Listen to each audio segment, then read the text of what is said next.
শীতের হিমেল বাতাস ও ঘন কুয়াশায় দেশের প্রকৃতি ইতোমধ্যেই আচ্ছন্ন।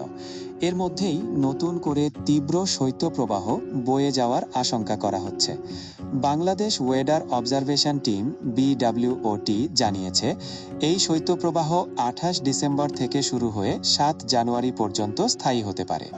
পূর্বাভাস অনুযায়ী রাজশাহী ও খুলনা বিভাগে শীতের তীব্রতা সবচেয়ে বেশি অনুভূত হতে পারে। পাশাপাশি রংপুর, ময়মনসিংহ ও সিলেট বিভাগেও শীতের প্রভাব থাকবে সক্রিয়। গোপালগঞ্জ, ফরিদপুর, টাঙ্গাইল ও মানিকগঞ্জ সহ আশপাশের জেলাগুলোতেও বাড়তে পারে শীতের দাপট। শৈত্যপ্রবাহ চলাকালে চুয়াডাঙ্গা, মেহেরপুর, কুষ্টিয়া ও রাজশাহী অঞ্চলে সর্বনিম্ন তাপমাত্রা 6 থেকে 8 ডিগ্রি সেলসিয়াসে নেমে আসতে পারে। উত্তরাঞ্চলের কয়েকটি জেলায় তাপমাত্রা থাকতে পারে 7 থেকে 9 ডিগ্রির মধ্যে। প্রথম কয়েকদিন ঘন কুয়াশা থাকলেও পরে দিনের বেলায় রোদের দেখা মিলতে পারে।